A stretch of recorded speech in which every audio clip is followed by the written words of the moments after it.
ಉತ್ತಮ ಆಕಿಂಚನೀಯ ಧರ್ಮ ಭಾಗ 1. ಉತ್ತಮ ಆಕಿಂಚನೀಯ ಧರ್ಮ ಭಾಗ 1.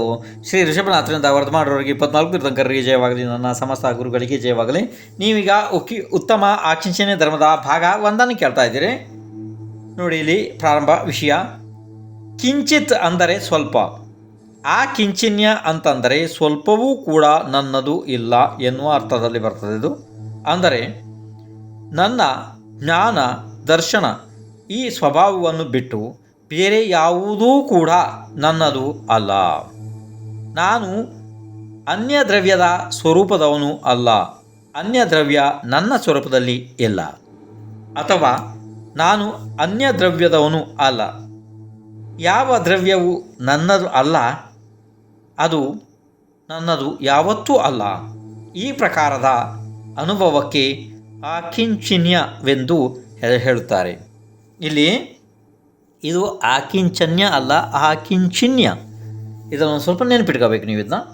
ಇನ್ನು ಮುಂದೆ ನೋಡ್ರಿ, ಇಲ್ಲಿ ಈ ಶರೀರದಲ್ಲಿ ಸ್ಪರ್ಶ, ರಸ, ಗಂಧ, ವರ್ಣ ಇದೆ. ಅದು ಪುದ್ಗಲ ದ್ರವ್ಯದ್ದು ಇದೆ. ಯಾಕೆಂದರೆ ಸ್ಪರ್ಶ, ರಸ, ಗಂಧ, ವರ್ಣ ಸ್ವಭಾವ ಇದು ಪುದ್ಗಲದ್ದಿದೆ. ಇದು ಜೀವದ ಸ್ವಭಾವ ಯಾವತ್ತೂ ಅಲ್ವೇ ಅಲ್ಲ. ಆತ್ಮನಲ್ಲಿ ಮಾತ್ರ ಇವು ಯಾವುವೂ ಇಲ್ಲ. ಆತ್ಮನ ಸ್ವಭಾವ ಅಂತಂದರೆ ರೂಪಾತೀತ, ರಸಾತೀತ, ಅಮೂರ್ತಿಕ ಸ್ವಭಾವ ಇದೆ. ಅನಾದಿ ಕಾಲದಿಂದ ಜೀವದೊಡನೆ ಕಾರ್ಮಾಣು ಶರೀರ ಇರುವುದರಿಂದ ವ್ಯವಹಾರದಲ್ಲಿ ಇದನ್ನು ಮೂರ್ತಿಕ ಎಂದು ಹೇಳುವುದು ಕೂಡ ಸತ್ಯ ಇದೆ. ಅದು ಸತ್ಯನೇ ಇದೆ, ಅಂದರೆ ವ್ಯವಹಾರದಲ್ಲಿಯೇ ಸತ್ಯ ಇದೆ. ಯಾಕೆಂತಂದರೆ ಈ ಶರೀರದ ಜೊತೆಯಲ್ಲಿ ಕಾರ್ಮಾಣು ಇರೋದ್ರಿಂದ, ಆತ್ಮನ ಜೊತೆಯಲ್ಲಿ ಕಾರ್ಮಾಣು ಇರೋದ್ರಿಂದ ಆತ್ಮನಿಗೂ ಕೂಡ ಸ್ಪರ್ಶ ಇದೆ, ರಸ ಇದೆ, ಗಂಧ ಇದೆ, ವರ್ಣ ಇದೆ ಅನ್ನೋ ಹೇಳೋದು ಇದು ಏನಿದೆ, ಇದು ಕೇವಲ ವ್ಯವಹಾರ ನಯದ ಮಾತಿದೆ ಅಷ್ಟೇ. ನಿಶ್ಚಯವಾಗಿ ನಿಜವಾಗಿ ವಸ್ತು ಸ್ವರೂಪ ನೋಡೋದಕ್ಕೆ ಹೋದಾಗ ಜೀವನಲ್ಲಿ ಅವು ಯಾವುದೂ ಕೂಡ ಇಲ್ಲ. ಯಾವ ವಿಷಯನೂ ಜೀವದಲ್ಲಿ ಇಲ್ಲ. ಆತ್ಮನ ಸ್ವಭಾವವನ್ನು ನೋಡಿದ್ರಂತೂ ಅಂದರೆ ಅದರಲ್ಲಿ ಇವು ಅಂದರೆ ಜೀವದ್ರವ್ಯದ್ದು ವಿಷಯನೇ ಅಲ್ಲ. ಅದು ಜೀವದ್ರವ್ಯ ಅಮೂರ್ತಿಕ ವಸ್ತು ಇದೆ, ಅದರಲ್ಲಿ ಅದರದ್ದೇ ಸ್ವಂತದ ವಿಷಯ ಇದೆ. ಆದರೆ ಅದು ಅಮೂರ್ತಿಕ ಇರೋದರಿಂದ ಜೀವ ಪ್ರತ್ಯಕ್ಷವಾಗಿ ಕಣ್ಣಿಗೆ ಕಾಣುವುದಿಲ್ಲ. ಹೇಗೆ ಕಣ್ಣಿಗೆ ಕಾಣೋದಕ್ಕೆ ಸಾಧ್ಯ? ಕಣ್ಣಿಗೆ ಕಾಣಬೇಕಾದ್ರೆ ವರ್ಣಗುಣ ಬೇಕು. ವರ್ಣಗುಣ ಜೀವದಲ್ಲಿ ಇಲ್ಲ ಅಲ್ವಾ? ಈ ಶರೀರ ರಕ್ತ, ಎಲುಬು, ಮೂಳೆ, ಮಾಂಸ, ಚರ್ಮದಿಂದ ನಿರ್ಮಿತವಾದದ್ದು ಇದೆ. ಇದು ಜಡ ಇದೆ, ಅಂದರೆ ಅಚೇತನ ಪುದ್ಗಲ ದ್ರವ್ಯದಿದೆ. ಇದು ಜೀವನಿಗೆ ಜಾತಿ, ಕುಲ, ವರ್ಣ, ವಿವಿಧ ಆಕಾರ ಇವೆಲ್ಲ ಯಾವುವು ಕೂಡ ಇವು ಇಲ್ಲ. ಇವೆಲ್ಲ ವಿವಿಧತೆ ಆದರೂ ಕಾಣಲ್ಪಡ್ತದೆ ಜೀವನಲ್ಲಿ. ಇದೇನು ನಾಮಕರ್ಮದ ಕಾರಣದಿಂದಲೇ ಕಾಣಲ್ಪಡ್ತದೆ ಈ ರೀತಿ. ಇಲ್ಲ ಅಂತಂದರೆ ಜೀವನದಲ್ಲಿ ಈ ರೀತಿ ಸಾಧ್ಯನೇ ಇಲ್ಲ.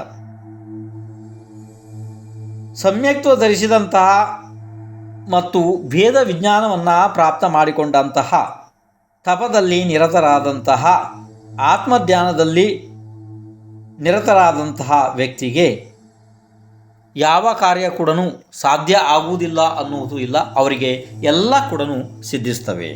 ಆದರೆ ಯಾವ ವಿಷಯ ಬೇಕು ನೋಡು, ಸಮ್ಯಕ್ತ್ವ ಬೇಕು, ಭೇದ ವಿಜ್ಞಾನ ಬೇಕು, ತಪ ಬೇಕು, ಆತ್ಮಧ್ಯಾನ ಬೇಕು. ಅಂತಹ ಜೀವಕ್ಕೆ ಯಾವ ಕಾರ್ಯ ಕೂಡ ಇದು ಅಸಾಧ್ಯ ಎನ್ನಲು ಬರುವುದಿಲ್ಲ. ಪ್ರತಿಯೊಂದು ಕೆಲಸ ಆ ಜೀವಕ್ಕೆ ಸಿದ್ಧಿಸುತ್ತದೆ.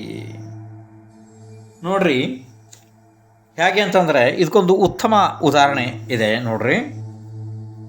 ಒಂದು ದೊಡ್ಡ ಕಾಡಿನಲ್ಲಿ ಅನೇಕ ವೃದ್ಧಿಗಳಿಂದ ಸಂಪನ್ನರಾದಂಥ ಒಬ್ಬರು ಮುನಿರಾಜರು ತಪದಲ್ಲಿ ನಿರತರಾಗಿದ್ದರು.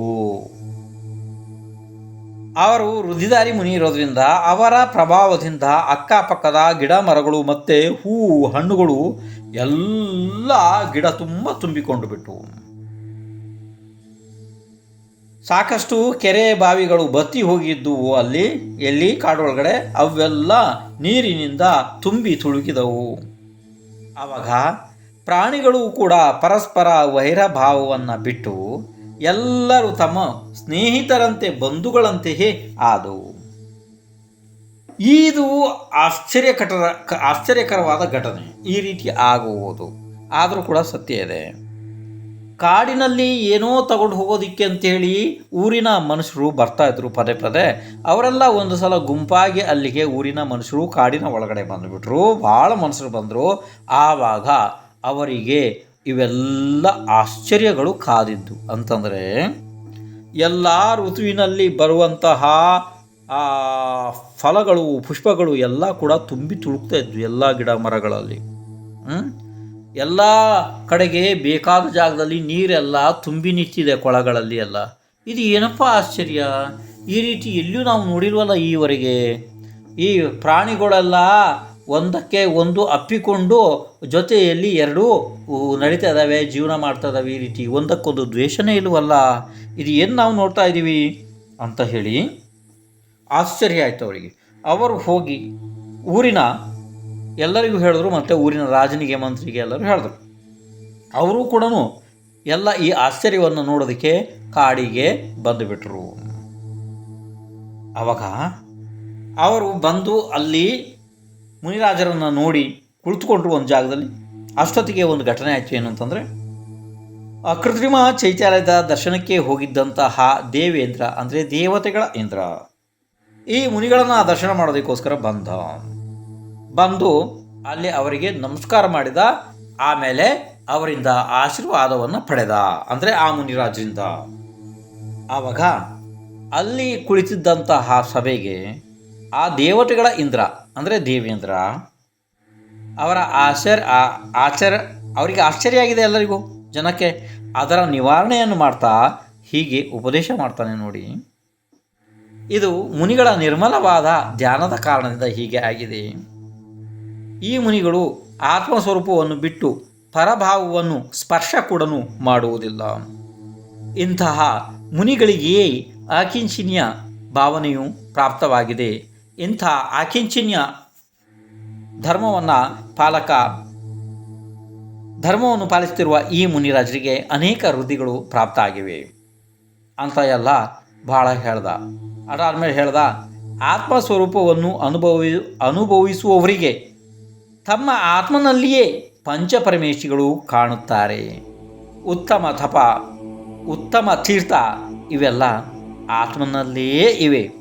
ಆತ್ಮ ಅನಂತ ಶಕ್ತಿಯಿಂದ ಯುಕ್ತ ಇದ್ದಾನೆ. ಅನಂತ ಮಹಿಮೆ ಇರುವ ಪರಮ ಪವಿತ್ರ ತ್ರಿಲೋಕ ವಂದ್ಯ ಜ್ಞಾತಾದ್ರಷ್ಟ ಅನಂತ ಸುಖದ ಭೋಕ್ತ ಒಬ್ಬ ಆತ್ಮ ಮಾತ್ರ ಇದ್ದಾನೆ, ಬೇರೆ ವಸ್ತು ಇಲ್ಲ ಎಂದು ದೇವೇಂದ್ರನು ಬೋಧಿಸಿದನು. ಅದಾದ ನಂತರ ಮುನಿಗಳಿಗೆ ನಮಸ್ಕಾರ ಮಾಡಿ ಅವನು ಸ್ವರ್ಗಕ್ಕೆ ಹೊರಟು ಹೋಗಿಬಿಟ್ಟ. ಸ್ತುತಿ ಮಾಡಿ ಸ್ವರ್ಗಕ್ಕೆ ಹೊರಟು ಹೋಗ್ಬಿಟ್ಟ. ನಂತರ ಈ ಮನುಷ್ಯರಿಗೆ ಆ ಮುನಿಗಳ ಮೇಲೆ ಅತಿಯಾದ ಶ್ರದ್ಧೆ ಬಂತು. ಆವಾಗ ಅವರು ಅತಿ ವಿನಯದಿಂದ ಮುನಿಗಳಿಗೆ ನಮಸ್ಕರಿಸಿ ನಮಗೆ ನಮ್ಮ ಉದ್ಧಾರ ಆಗುವಂತಹ ಯಾವುದಾದರೂ ಒಂದೆರಡು ಉಪದೇಶವನ್ನು ಕೊಡ್ರಿ ಅಂಥೇಳಿ ಅವರಿಗೆ ಬೇಡಿಕೊಂಡರು. ಆವಾಗ ಮುನಿಗಳು ವಿಸ್ತಾರವಾಗಿ ಅವರಿಗೆ ಮುನಿ ಧರ್ಮದ ಮತ್ತು ಶ್ರಾವಕ ಧರ್ಮದ ಉಪದೇಶವನ್ನು ಮಾಡಿದ್ರು. ಆವಾಗ ಮುನಿ ಧರ್ಮವನ್ನು ಯಾರು ತೆಗೆದುಕೊಳ್ಳೋದಕ್ಕೆ ಅಸಮರ್ಥರಿದ್ದರು ಅವರೆಲ್ಲ ಶ್ರಾವಕರ ಅನೇಕ ಪ್ರಕಾರದ ಬೇರೆ ಬೇರೆ ವ್ರತಗಳನ್ನು ತೆಗೆದುಕೊಂಡ್ರು. ಎಲ್ಲರೂ ವ್ರತವನ್ನು ಸ್ವೀಕರಿಸಿದರು. ನೋಡಿ, ಮಹಾತ್ಮರು ಅಕಿಂಚಿನ್ಯ ಧರ್ಮ ನಿರ್ದೋಷ ಪಾಲಿಸುವವರು ಅಂದರೆ ಯಾರು ಮಹಾತ್ಮರಿರ್ತಾರೆ ಅವರೇ ಇದನ್ನು ಪಾಲನೆ ಮಾಡೋದಕ್ಕೆ ಸಾಧ್ಯ ಅಲ್ವಾ? ಅವ್ರು ಏನು ಮಾಡ್ತಾರೆ, ತಮ್ಮ ಸ್ವಂತದ ಕಲ್ಯಾಣವಂತೂ ಹೇಗೂ ಮಾಡಿಕೊಳ್ತಾರೆ ಅಲ್ವಾ? ಅದರ ಜೊತೆಗೆ ಅಸಂಖ್ಯ ಜೀವಗಳನ್ನು ಸಮ್ಯಕ್ ದಾರಿಯಲ್ಲಿ ತಂದು ಹಾಕುತ್ತಾರೆ. ಅಂದರೆ ಜೀವಗಳಿಗೆ ಅನಂತ ದುಃಖದ ಈ ಸಂಸಾರದಿಂದ ಬಿಡಿಸಿ ಅನಂತ ಸುಖಕ್ಕೆ ಮುಟ್ಟಿಸಿ ಬಿಡ್ತಾರೆ. ಅದಕ್ಕೆ ಅವರು ಕಾರಣಕರ್ತರಾಗ್ತಾರೆ ಅಲ್ವಾ? ಹೀಗೆ ಇದು ಈ ಆಕಿಂಚಿನ್ಯ ಅಂದರೆ ಯಾರು ಕಿಂಚಿತ್ ನನ್ನದು ಏನೂ ಇಲ್ಲ ಅಂತ ಹೇಳಿ ತಪ ಮಾಡ್ತಾರೆ ನೋಡ್ರಿ, ಅವರಿಗೆ ಇಂಥ ವೃದ್ಧಿ ಸಿದ್ಧಿಗಳೆಲ್ಲ ಪ್ರಾಪ್ತ ಆಗಿ ತಮ್ಮ ಸ್ವ ಕಲ್ಯಾಣದ ಜೊತೆಗೆ ಪರ ಅಸಂಖ್ಯ ಜೀವಗಳ ಕಲ್ಯಾಣಕ್ಕೆ ಅವರು ಕಾರಣ ಆಗ್ತಾರೆ. ಈ ಉತ್ತಮ ಆಕಿಂಚಿನ್ಯ ಧರ್ಮ ಪಾಲಕರು. ನೋಡ್ರಿ, ಒಂದು ಸಮಯದಲ್ಲಿ ಇನ್ನೂ ಒಂದು ಭಾಳ ದೊಡ್ಡ ಘಟನೆ ಆಯಿತು. ಅದೇನು ಅಂತಂದರೆ, ಒಂದು ಸಲ ಒಬ್ಬ ದೊಡ್ಡ ಮಿಥ್ಯಾದೃಷ್ಟಿ ರಾಜನಿಗೆ ಅಧಿಕಾರ ಸಿಕ್ಕಿಬಿಡ್ತು. ಹಿಂದಿನ ಕಾಲದಲ್ಲಿ ಈ ರೀತಿ ಬಹಳ ಸಾರಿ ಆಗಿದೆ. ಭಾರಿ ಸಮಯದಲ್ಲಿ ಇಂಥವೆಲ್ಲ ಆಗಿದ್ದಾವೆ, ಒಂದು ಸಲ ಆಗಿಲ್ಲ ಇದು. ಅದರಲ್ಲಿ ಒಂದು ಘಟನೆಯನ್ನು ಹೇಳ್ತಾ ಇದ್ದೀನಿ ಕೇಳ್ರಿ. ಒಬ್ಬ ಭಾಳ ದೊಡ್ಡ ಮಿಥ್ಯಾದೃಷ್ಟಿ ರಾಜ, ಅವನಿಗೆ ರಾಜ್ಯ ಸಿಕ್ಕಿಬಿಡ್ತು, ಅಧಿಕಾರ ಸಿಕ್ಕಿಬಿಡ್ತು. ಯಾಕೆಂದರೆ ಇದು ಸಾಮೂಹಿಕ ಪಾಪದ ಉದಯ ಅಂತ ಹೇಳ್ತಾರೆ. ನೋಡಿ, ಪಾಪದ ಉದಯ ಒಂದೊಂದು ಸಲ ಏನಾಗ್ತದೆ ಅಂತಂದರೆ ನಮ್ಮ ಒಬ್ಬೊಬ್ಬರದೂ ಇರ್ತದೆ ಅಲ್ವಾ. ಒಂದೊಂದು ಸಲ ಏನಾಗುತ್ತೆ, ಸಾಮೂಹಿಕ ಪಾಪದ ಉದಯ ಅಂತಂದ್ರೆ ನೋಡ್ರಿ, ಈಗ ಸುನಾಮಿ ಬರುತ್ತೆ, ಚಂಡಮಾರುತಗಳು ಬರ್ತಾವೆ, ಇನ್ನು ಭೂಕಂಪ ಆಗ್ತದೆ, ಇನ್ನು ಅತಿಯಾದ ಮಳೆ ಆಗ್ತದೆ, ಮತ್ತು ಇನ್ನು ಅಕಾಲ ಅಂದರೆ ಮಳೆ ಆಗುವುದಿಲ್ಲ ಸಾಕಷ್ಟು ವರ್ಷ. ಯಾವುದೋ ಒಂದು ಭಯಂಕರ ರೋಗಗಳು ಬರ್ತಾವೆ ಎಲ್ಲ ಕಡೆ, ಪ್ಲೇಗ್, ದಡಾರ, ಮಹಾಮಾರಿ ಆದಿ ಅಲ್ವಾ. ಅಲ್ಲಿ ಎಲ್ಲ ಜೀವಗಳಿಗೂ ತೊಂದರೆ ಆಗ್ತದಲ್ವಾ. ಅದನ್ನು ಏನಂದಿದ್ದಾರೆ ಅಂದರೆ ಸಾಮೂಹಿಕ ಪಾಪದ ಉದಯ ಎಂದು ಹೇಳಿದ್ದಾರೆ ಶಾಸ್ತ್ರದೊಳಗಡೆ. ಗೊತ್ತಾಯಿತು? ಈ ನಮಗೆ ಒಬ್ಬೊಬ್ಬರಿಗೆ ಏನು ಪಾಪದ ಉದಯ ಬರ್ತವೆ ಅದು ನಮ್ಮ ಸ್ವಂತದ್ದಿದೆ, ಅದು ಸ್ವಂತ ಕರ್ಮದಿದೆ, ಅಂದರೆ ಸ್ವಂತದ್ದಿದೆ ಅದು. ಆದರೆ ಸಾಮೂಹಿಕ ಉದಯ ಇದೆಯಲ್ಲ, ಅದರಲ್ಲೂ ನಮ್ಮ ಪಾಪದ ಉದಯನೇ ಇದೆ, ಸತ್ಯ ಇದೆ. ಆದರೂ ಸಾಮೂಹಿಕ ಉದಯ ಇದೆಯಲ್ಲ, ಅದು ಎಲ್ಲರಿಗೂ ಒಂದೇ ರೀತಿ ಕಷ್ಟವನ್ನು ಕೊಡೋದಕ್ಕೆ ಪ್ರಾರಂಭ ಮಾಡ್ತದೆ. ಇರಲಿ, ಹೇಗಾರಿರಲಿ, ಆ ವಿಷಯ ಬೇರೆ ಇದೆ. ವಿಷಯ ಇಲ್ಲಿ ನಮ್ಗೆ ಅದಲ್ಲ. ಈಗ ಏನಾಯಿತು ಅಂತಂದರೆ, ಇಲ್ಲಿ ಅಕಸ್ಮಾತ್ ರಾಜ್ಯಕ್ಕೆ ಒಬ್ಬ ಭಾಳ ದೊಡ್ಡ ಮಿಥ್ಯಾದೃಷ್ಟಿ ರಾಜ ಆದ, ಮಂತ್ರಿ ಆದ ಅಂತಂದರೆ ಅದು ಒಂದು ರೀತಿ ಜನತೆಯ ಸಾಮೂಹಿಕ ಕರ್ಮದ ಉದಯವೇ ಅಲ್ವೇ? ಹಾಗೆ ಅಂತ ತಿಳಿಬೇಕಲ್ವ? ಹೌದು. ಆ ರೀತಿ ಒಬ್ಬ ಬಹಳ ದೊಡ್ಡ ಮಿಥ್ಯಾದೃಷ್ಟಿ ರಾಜ ಮತ್ತು ಅವನಿಗೆ ಸರಿಯಾದ ಮಿಥ್ಯಾದೃಷ್ಟಿ ಮಂತ್ರಿ ಆಗಿಬಿಟ್ರು. ಆ ಪ್ರದೇಶದಲ್ಲಿ ಅಂದರೆ ಆ ರಾಜ್ಯದ ಅವನ ಪ್ರದೇಶದಲ್ಲಿ ಜೈನರ ಸಂಖ್ಯೆ ಬಹಳ ಇತ್ತು. ಅವರು ಜೈನ ಧರ್ಮವನ್ನು ಪಾಲನೆ ಮಾಡ್ತಿದ್ರು. ಅವರು ಇದ್ದರು, ಬೇಕಾದಷ್ಟು ಜೈನರು ಇದ್ದರು. ಆವಾಗ ಹೀಗೆ ನಡಿಬೇಕಿದ್ರೆ ಜೈನ ಧರ್ಮ ಮತ್ತು ಇತರ ಎಲ್ಲ ಧರ್ಮಗಳ ದ್ವೇಷಿ ಇದ್ದಂತಹ ಈ ರಾಜ ಎಲ್ಲರಿಗೂ ಆಜ್ಞೆ ಮಾಡಿಬಿಟ್ಟ, ನಾನು ಯಾವ ದೇವರನ್ನು ಪೂಜಿಸ್ತೇನೋ ನೀವು ಕೂಡ ಅದೇ ದೇವರ ಆರಾಧನೆಯನ್ನು ಮಾಡಬೇಕು. ಹೀಗೆ ಎಲ್ಲ ಕಡೆ ಡಂಗುರ ಹೊಡಿಸಿಬಿಟ್ಟ, ಎಲ್ಲರಿಗೂ ಆಜ್ಞೆ ಮಾಡಿಬಿಟ್ಟ. ಇದನ್ನ ರಾಜ ಆಜ್ಞೆ ಅಂದರೆ ಅವನು ಯಾವ ದೇವರ ಆರಾಧನೆ ಮಾಡ್ತಿದ್ದ, ಅದೊಂದು ಯಾವುದೋ ಒಂದು ಹೇಳ್ತಾರಪ್ಪ, ಅದು ಏನು ನನಗೂ ಬರ್ತಾ ಇಲ್ಲ, ಯಾವುದೋ ಒಂದು ದೇವರು, ಎಂಥ ದೇವರಲ್ಲ, ಅದು ಕಾಲ್ಪನಿಕ ಇದೆ. ಅಂದರೆ ಯಾರೋ ಒಬ್ಬರು ಸತ್ತು ಹೋಗಿದ್ದರು ಹಿಂದೆ, ಭಾಳ ದೊಡ್ಡ ಧನಿಕ ಸತ್ತಿದ್ದ. ಅವನ ಒಂದು ದೊಡ್ಡ ಕಲ್ಲನ್ನು ಆ ಸ್ಥಳದಲ್ಲಿ ಹಾಕಿದರು. ಎಲ್ಲಿ? ಸತ್ತ ಜಾಗದಲ್ಲಿ, ಆ ಸುಟ್ಟ ಜಾಗದಲ್ಲೂ ಹೂದ ಜಾಗದಲ್ಲಿ ಎಲ್ಲ ಹಾಕಿದ್ರು. ಇರಲಿ, ಈ ಏನು ಮಾಡ್ತಿದ್ರು, ಅವರ ಸಂಸಾರದವರೆಲ್ಲ ಹೋಗಿ ಅದನ್ನು ಅಮಾವಾಸ್ಯೆ, ಹುಣ್ಣಿಮೆ, ಹಬ್ಬ, ಹರಿದಿನ ಅಂಥೇಳಿ ಪೂಜೆ ಮಾಡಿ ಅದಕ್ಕೆಲ್ಲ ಎಡೆ ಕೊಡು, ಅದು ಮಾಡು, ಇದು ಮಾಡು, ಅರ್ಚನೆ ಮಾಡು ಅಂಥೇಳಿ ಮಾಡಿ ಬರ್ತಾಯಿದ್ರು. ಯಾಕೆ? ಮಿಥ್ಯಾತ್ವ, ಇದೆಲ್ಲ ಸುಳ್ಳು. ಮಿಥ್ಯಾತ್ವವೇ ಅಲ್ಲ, ಇಂಥದ್ದೆಲ್ಲ ಮಾಡಿದಾರಲ್ಲ. ಎಲ್ಲ ಊರು ಗಲ್ಲಿಗೆ ಕಿಟಕಿ ಬಾಗಿಲಾಗೆಲ್ಲ ದೇವರಿದಾವಲ್ಲ ನಿಮ್ಮವು, ಇದೇನೆ, ಇದೆಲ್ಲ ದೇವರಲ್ಲ, ಸುಳ್ಳಿದೆ, ಅದು ಕಾಲ್ಪನಿಕಿದೆ, ಆಯ್ತಾಯ್ತಿಲ್ಲ. ಅಂಥದ್ದು ಒಂದಿತ್ತು. ಅದಾದ ನಂತರ ಆ ವ್ಯಕ್ತಿಯದ್ದು ಅದೇ ರೀತಿ ಮೂರ್ತಿ ಮಾಡಿಬಿಟ್ರು. ಯಾಕೆ? ದನಿಕೆ ಇದ್ದ, ಅವನ ಸಂಸಾರ ಭಾಳ ದೊಡ್ಡದಿತ್ತು ಅಂತ ಬಂಧು ಬಾಂಧವರು ಮಾಡಿಬಿಟ್ರು. ಅದಾದಮೇಲೆ ಹಾಗೆ ಪೂಜೆ ಮಾಡ್ತಾ 300, 400, 500 ವರ್ಷಗಳು ಹೋಗಿತ್ತು. ಆಯ್ತಾ? ದಿನ ಮಿಥ್ಯಾದೃಷ್ಟಿಗಳ ಸಂಖ್ಯೆ ಜಾಸ್ತಿ ಆಗ್ತಾಯಿತ್ತು, ಸಾವಿರಾರು ಪ್ರಮಾಣದಲ್ಲಿ ಜಾಸ್ತಿ ಆಗ್ತಾಯಿತ್ತು. ಅದನ್ನು, ಆ ಮೂರ್ತಿಯನ್ನು ಈ ರಾಜ ನಂಬುತ್ತಾ ಇದ್ದ. ನೋಡಿ, ನೋಡಿ ನೀವು ಸರಿಯಾಗಿ ಕೇಳಬೇಕಿದ್ನ, ಅದು ದೇವರಲ್ಲ, ಕಾಲ್ಪನಿಕ. ಅರ್ಥ ಆಯಿತು? ಈಗ ನಿಮ್ಗೆ ಗೊತ್ತಿದೆಯಲ್ಲ, ನಿಮ್ಮ ಮನೇಲಿ ಜಗಲಿ ಪಗಲಿ ಅದು ಇದು ಕಿಟಕಿ ಬಾಗಿಲು ಅಲ್ಲಿ ಇಲ್ಲಿ ಚರಂಡಿ ಅಲ್ಲಿ ಮೋರಿ ಮರದ ಮೇಲೆ ಕೆಳಗಡೆ ಅಲ್ಲಿ ಇಲ್ಲಿ ಸರ್ಕಲ್ನಲ್ಲೆಲ್ಲ ಮಾಡಿಟ್ಟಿದ್ದಾರಲ್ಲ, ಅವೆಲ್ಲ ಮಿಥ್ಯಾತ್ವ ಇದಾವೆ, ಸುಳ್ಳಿದೆ. ಅದನ್ನು ನೀವು ಶ್ರದ್ಧೆ ಮಾಡಿ ಅದು ದೇವರು ಅಂತೇಳಿ ಪೂಜೆ ಮಾಡ್ತೀರಲ್ಲ, ಅದನ್ನು ಮಹಾ ಘೋರ, ನಿಮ್ಮನ್ನು ವಜ್ರಮೂರ್ಖ ಮಿಥ್ಯಾದೃಷ್ಟಿ ಅಂತ ಹೇಳ್ತಾರೆ. ನನಗೆ ಗೊತ್ತಿಲ್ಲ, ಅದರಿಂದ ನೀವು ಹೇಗಾರು ಮಾಡಿ ಉಳಿಬೇಕು, ಅದು ದೇವರಲ್ಲ. ಆದರೆ ಈ ಮೂರ್ಖ ಮಿಥ್ಯಾದೃಷ್ಟಿ ರಾಜ ಅಲ್ಲಿ ಅದನ್ನು ನಂಬೋದಕ್ಕೆ ಪ್ರಾರಂಭ ಮಾಡಿದ್ದ. ಅವನು ಬಿಡ್ದಿದ್ಲು, ಅದನ್ನು ನಂಬ್ತಾ ಇದ್ದ. ಅದಾದಮೇಲೆ ಎಲ್ಲ ಮನುಷ್ಯರಿಗೂ ಅದನ್ನೇ ಆದೇಶ ಮಾಡ್ದ, ಯಥಾ ರಾಜ ತಥಾ ಪ್ರಜಾ ಅಲ್ವಾ. ಇದು ಭಾಳ ದೊಡ್ಡ ಸಂಕಟಕ್ಕೆ ಬಂತು. ಆವಾಗ ಅಲ್ಲಿ ಏನಾಯಿತು, ಈ ಜೈನ ಧರ್ಮ ಕಾಲಕ್ರಮೇಣವಾಗಿ ಸಂಪೂರ್ಣ ನಶಿಸಿ ಹೋಗಿಬಿಡ್ತು. ಎಲ್ಲರೂ ಮಿಥ್ಯಾ ಕೂದೇವನ ಆರಾಧಕರಾದರು. ಹೀಗೆ ನಡೀತಾ 106 ವರ್ಷಗಳು ಹೋದವು. ಈ ಸದ್ಧರ್ಮದವ್ರನ್ನ ಬದಲು ಮಾಡೋದಕ್ಕೆ 1 ತಿಂಗಳು ಒಳಗಡೆ ಬದಲು ಮಾಡ್ಬೋದು ಬೇಕಾದರೆ, ಅಂಥದ್ರಲ್ಲಿ 106 ವರ್ಷ ಅಂದರೆ ಸಂಪೂರ್ಣ ಮನೆ ಅವ್ರದ್ದು ಎಷ್ಟು ಜನ ಇದ್ದಾರೆ ಎಲ್ಲನೂ ಬದಲಾಗಿರ್ತಾರೆ ಅಲ್ವಾ. ಅದರಲ್ಲೂ ಮಿಥ್ಯಾತ್ವದ ಆಕರ್ಷಣೆ ಭಾಳ ಇರ್ತದೆ ಜೀವಕ್ಕೆ. ಆಯಿತು, ಎಲ್ಲ ಮಿಥ್ಯಾ ಕೂದೇವನು ಆರಾಧಕರಾದರು ಆಯ್ತು, ಮುಗೀತು. ಅನೇಕ ದಿನಗಳು ಉರುಳಿದವು. ಅಷ್ಟಾದಮೇಲೆ ಎಲ್ಲಿಂದನೋ ಒಂದು ಮುನಿ ಸಂಘ ಅಲ್ಲಿಗೆ ವಿಹಾರ ಮಾಡ್ತಾ ಬಂದು ನೋಡಿದರೆ ಪರಿಸ್ಥಿತಿ ಅತೀ ಗಂಭೀರ. ಅಬ್ಬಬ್ಬಬ್ಬ, ಇಲ್ಲಿ ಒಬ್ಬರು ಕೂಡ ಜೈನರಿಲ್ವಲ್ಲ ದೇವರೇ. ಅವರಿಗೆ ಅಲ್ಲಿಯ ಬಸತಿಗಳು ಅದನ್ನೆಲ್ಲ ನೋಡಿ ಆಶ್ಚರ್ಯನೂ ಕೂಡ ಆಯಿತು, ಸಂತೋಷವೂ ಆಯಿತು, ಮತ್ತು ಅಷ್ಟೇ ಬೇಸರನೂ ಮನಸ್ಸಿನಲ್ಲಿ ಅನ್ನಿಸ್ತು ಆಚಾರ್ಯರಿಗೆ. ಯಾಕೆಂದರೆ ಇಷ್ಟೆಲ್ಲ ಸುಂದರವಾದ ಬಸ್ತಿಗಳು, ಇಂಥ ಜನದೇವನ ಇದನ್ನೆಲ್ಲ ಬಿಟ್ಟು ಮನುಷ್ಯರೆಲ್ಲ ನೋಡಿದ್ರೆ ಆ ಕೂದೇವನ ಗುಡಿಗೆ ಹೋಗಿ ಅಂಥದ್ದು ಮಾಡ್ತಿದಾರಲ್ಲ, ಏನು ಪಾಪ ಮಾಡಿರ್ಬೇಕು ಇವರನ್ನು ಹೇಗಪ್ಪ ರಕ್ಷಣೆ ಮಾಡಲಿ ಅಂತ ಅತೀ ಒಂದು ರೀತಿ ಭಾವನೆ ಆಯಿತು ಸಂಘದ ಆಚಾರ್ಯರಿಗೆ. ಆವಾಗ ಅವರಿಗೆ ನಿಮಿತ್ತ ಜ್ಞಾನ ಇತ್ತು. ಆ ನಿಮಿತ್ತ ಜ್ಞಾನದಿಂದ ಅವ್ರು ತಿಳಿದುಬಿಟ್ರು. ಏನೋ ತಿಳಿದ್ರು ಅವ್ರು ತಿಳಿದು ಅವ್ರು ಏನು ಮಾಡ್ರು, ಈಗ ನಿಮಿತ್ತ ಜ್ಞಾನಿಗಳು ಭಾಳ ಪ್ರಬಲ ಇರ್ತಾರೆ. ಅವ್ರು ಏನು ಮಾಡ್ರು, ಆ ಕೂದೇವನ ದೊಡ್ಡ ಮಂದಿರ ಇತ್ತಲ್ಲ, ಭಾಳ ದೊಡ್ಡ ರಾಜನ ವ್ಯವಸ್ಥೆಯಲ್ಲಿ ಭಾಳ ದೊಡ್ಡ ಮಂದಿರ ಮಾಡಿ ಅಲ್ಲೆಲ್ಲ ದೊಡ್ಡ ದೊಡ್ಡ ಮನೆಗಳು, ಹಾಲು ಎಲ್ಲನೂ ಮಾಡಿದರು, ಎಲ್ಲ ಊಟದ ವ್ಯವಸ್ಥೆ ಎಲ್ಲ ಮಾಡಿದರು. ಅದೆಲ್ಲ ಮಾಡ್ತಾರೆ ಮಿಥ್ಯಾದೃಷ್ಟಿಗಳು ಮಾಡಿದರು. ಆವಾಗ ಅದೇ ಮಂದಿರದಲ್ಲಿ ಇವರು ಸಂಪೂರ್ಣ ಮುನಿಗಳ ಸಂಘ ಧ್ಯಾನಕ್ಕೆ ಹೋಗಿ ಕುಳಿತುಬಿಟ್ರು. ಅರ್ಥ ಆಯಿತು. ಧ್ಯಾನ ಯಾರ್ದು ಮಾಡ್ತಾರೆ ಅವರು? ಆತ್ಮಧ್ಯಾನ ಜಿನೇಂದ್ರ ಭಗವಾನ್ರ ಧ್ಯಾನ ಮಾಡ್ತಾರೆ. ಎಲ್ಲಿದ್ರಿ ಏನು ಅಲ್ವಾ? ಕೂತರು. ಅಷ್ಟೊತ್ತಿಗೆ ಆ ಮಿಥ್ಯಾದೃಷ್ಟಿ ಮನುಷ್ಯರೆಲ್ಲನೂ ಭಾಳ ಸಂತೋಷಗೊಂಡ್ರು. ಎಲ್ಲರೂ ರಾಜನಿಗೆ ಮಂತ್ರಿಗೆ ಎಲ್ಲ ಭಾಳ ಸಂತೋಷ ಆಯಿತು. ಯಾಕೆಂದರೆ ನಮ್ಮ ಅದು ಗುಡಿಗೆ ಬಂದು ದಿಗಂಬರ ಮುನಿಗಳು ಕೂಡ ತಪನಿರತರಾಗಿದ್ದಾರೆ, ಅಂದರೆ ನಮ್ಮ ದೇವನನ್ನು ಅವರು ಪೂಜೆ ಮಾಡ್ತಿದ್ದಾರೆ, ಹೀಗೆ ತಿಳ್ಕೊಂಬಿಟ್ಟು ಭಾಳ ಸಂತೋಷ ಆದರು ಅವರು. ಮಿಥ್ಯಾತ್ವನೇ ಅಲ್ಲ, ಅವ್ರು ಹೆಂಗೂ ಅಜ್ಞಾನಿನೇ ಇರ್ತಾರಲ್ವ. ಆಮೇಲೆ ಹಾಗಾದರೆ ಅವರಿಂದ ನಾವು ಉಪದೇಶ ಕೇಳಬೇಕು ಅಂತ ಹೇಳಿ ಎಲ್ಲ ಜನರ ದಂಡು ಅಲ್ಲಿಗೆ ಬರೋದಕ್ಕೆ ಪ್ರಾರಂಭ ಆಯಿತು. ರಾಜ ಮಂತ್ರಿ ಎಲ್ಲನೂ ಬಂದರು. ಇರಲಿ, ಆವಾಗ ದಿಗಂಬರ ಮುನಿಗಳಿಂದ ಉಪದೇಶ ಪ್ರಾರಂಭ ಆಯಿತು. ಅದು ಏನಿರ್ತದೆ? ಉಪದೇಶ, ಜಿನೇಂದ್ರ ಭಗವಾನರ ವಾಣಿಯ ಉಪದೇಶ. ಅದು ನಿಧಾನಕ್ಕೆ ಅಲ್ಲಿ ಎಲ್ಲ ಮನಸ್ಸಿಗೂ ಅವರಿಗೆ, ರಾಜನಿಗೆ, ಮಂತ್ರಿಗೆ ಎಲ್ಲರಿಗೂ ಗೊತ್ತಾಯಿತು. ಇವರು ನಮ್ಮಲ್ಲಿಗೆ ಬಂದು ಜಿನದೇವರ ಉಪದೇಶವನ್ನು ಮಾಡ್ತಿದ್ದಾರೆ. ಆವಾಗ ಅಲ್ಲಿ ಇದ್ದ ಮನುಷ್ಯರೆಲ್ಲನೂ ತಿರುಗಿ ಬಿದ್ದರು ಇವರಿಗೆ.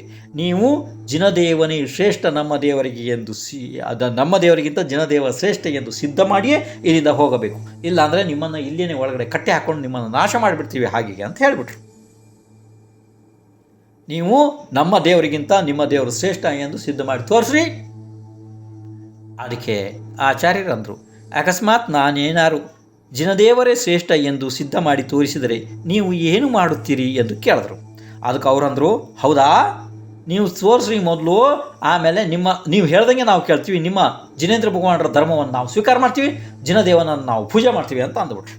ಯಾರು? ಅಲ್ಲಿದ್ದವರೆಲ್ಲ, ಎಲ್ಲ ಮಿಥ್ಯಾದೃಷ್ಟಿಗಳು. ಆವಾಗ ಆಚಾರ್ಯ ಏನು ಮಾಡ್ರು, ನಾಳೆ ನಿಮಗೆ ಇದನ್ನು ನಾನು ಮಾಡಿ ತೋರಿಸ್ತೀನಿ ಅಂತ ಹೇಳಿದ್ರು. ಆಯಿತು, ಅಷ್ಟು ಹೇಳಿಬಿಟ್ರು. ಆದರೆ ಈಗ ಹೇಗೆ ಮಾಡಬೇಕು? ಯಾಕೆ ಎಲ್ಲರೂ ಅವರು ಮಿಥ್ಯಾದೃಷ್ಟಿಗಳೇ, ಟೋಟಲ್ ಎಲ್ಲ ಕಂಪ್ಲೀಟು ಏನು ಮಾಡಬೇಕು? ಇರೋದು ಒಂದು ದಿಗಂಬರ ಮುನಿ ಸಂಘ ಅಷ್ಟೇ. ಅವ್ರಿಗೆ ಮತ್ತೆ ಅಲ್ಲಿ ಆಹಾರ ಕೂಡ ಆಗಿಲ್ಲ. ಈಗ ಏನು ಮಾಡಬೇಕು? ಈಗ ಅವರು ಧ್ಯಾನದಲ್ಲಿ ಮಗ್ನರಾದರು. ಪರಮಾತ್ಮ ನಿನ್ನ ಧ್ಯಾನ, ಅದರಲ್ಲಿ ಲೋಕದ ಎಷ್ಟೆಷ್ಟು ದೊಡ್ಡ ದೊಡ್ಡ ಕೆಲಸಗಳೆಲ್ಲ ಆಗೋದಕ್ಕೆ ಸಾಧ್ಯ, ಎಂತೆಂಥ ಪಾಪ ಕರ್ಮಗಳು ಸಂಕ್ರಮಣ ಆಗಿ ಪುಣ್ಯದಲ್ಲಿ ಉದಯೋದಕ್ಕೆ ಬರೋದಕ್ಕೆ ಸಾಧ್ಯ ಅಂತ ಅಂದಮೇಲೆ ಇಷ್ಟು ಸಣ್ಣ ಕೆಲಸ ಆಗೋದಕ್ಕೆ ಸಾಧ್ಯ ಅಲ್ವಾ ಅಂತ ಹೇಳಿ ಅವರು ಧ್ಯಾನದಲ್ಲಿ ಕುಳಿಸ್ಬಿಟ್ರು. ಜಿನೇಂದ್ರ ಭಗವಾನರು ಧ್ಯಾನದಲ್ಲಿ ಅಷ್ಟೊತ್ತಿಗಾಗ್ಲೇ ಶಾಸನ ರಕ್ಷಕ ದೇವತೆಗಳ ಆಸನ ಕಂಪಾಯಮಾನ ಆಗಿ ಹೋಯಿತು. ಅವ್ರು ಏನು ಮಾಡ್ರು ಗೊತ್ತಾ? ಅವಾಗ ಏನು ಕೂದೇವನ ಒಂದು ಮೂರ್ತಿ ಮಾಡಿಟ್ಟಿದ್ರಲ್ವ ಅವರು, ಅದೇ ರೀತಿ ವಿಕ್ರಿಯಾ ಶಕ್ತಿಯಿಂದ, ದೇವತೆಗಳು ವಿಕ್ರಿಯ ಶಕ್ತಿಯಿಂದ ಏನು ಬೇಕಾದ್ರೆ ಮಾಡ್ತಾರೆ. ಇದು ನಿಮ್ಗೆ ಗೊತ್ತಿದೆಯಲ್ಲ, ಆನೆ, ಹುಲಿ, ಕರಡಿ ಎಲ್ಲ ಹಾಕ್ತಾರೆ, ಗೊತ್ತಿದೆಯಲ್ಲ ನಿಮ್ಗೆ ಅದು. ಯಾಕೆಂದ್ರೆ ನೋಡಿ, ಈಗ ಈ ಪಂಚಕಲ್ಯಾಣಗಳಿಗೆಲ್ಲನೂ ಆನೆ ಬರ್ತದಲ್ಲ, ಐರಾವತ್ ಆನೆ ಅಂಥೇಳಿ, ಅದು ಆನೆ ಅಲ್ಲ, ನಿಜವಾದ ಆನೆ ಅಲ್ಲ, ಅದು ವಿಕ್ರಿಯ ಶಕ್ತಿಯಿಂದ ಮಾಡಿರುವಂಥ ಆನೆ ರೀತಿ ಅಲ್ವಾ. ಅದೇ ರೀತಿ ಈ ದೇವತೆಗಳು ಏನು ಮಾಡ್ತಾರೆ, ಅವರು ಬೇರೆ ಬೇರೆ ರೂಪವನ್ನು ಧಾರಣೆ ಮಾಡ್ತಾರೆ. ಈಗ ನೀವೇನು ನೋಡ್ದಂಗೆ, ಈಗ ಸರ್ವಾಣ್ಯಕ್ಷ ಅಂತ ಒಬ್ಬ ಇದ್ದಾನಲ್ಲ, ಸಾವಂತ್ ಕುಮಾರ ಯಕ್ಷ, ಸರ್ವಾಣ್ಯಕ್ಷ ನೋಡಿ, ಅದು ಧರ್ಮಚಕ್ರವನ್ನು ತಲೆ ಮೇಲೆ ಹೊತ್ತು ನಿಲ್ತಾರೆ ನೋಡ್ರಿ. ಅವರು 4 ಕೈಗಳನ್ನು ಮಾಡಿರ್ತಾರೆ ನೋಡ್ರಿ. 2 ಕೈ ಭಗವಂತರಿಗೆ ನಮಸ್ಕಾರ ಮಾಡಿರ್ತಾರೆ, 2 ಕೈ ಧರ್ಮಚಕ್ರವನ್ನು ಹಿಡಿದಿರ್ತಾರಲ್ವ, ಅದು ವಿಕ್ರಿಯ ಶಕ್ತಿ ಇದೆ. ಮುಂದಿನ ಭಾಗದಲ್ಲಿ ಬಂದು ಕೇಳ್ರಿ, ಈಗ ಸಮಯ ಆಗ್ತಾಯಿದೆ. ಮುಂದಿನ ಭಾಗ ಕೇಳಬೇಕು ನೀವು, ಅದನ್ನು ಸಮಯ ಆಗ್ತಾಯಿತ್ತು. ಧನ್ಯವಾದಗಳು.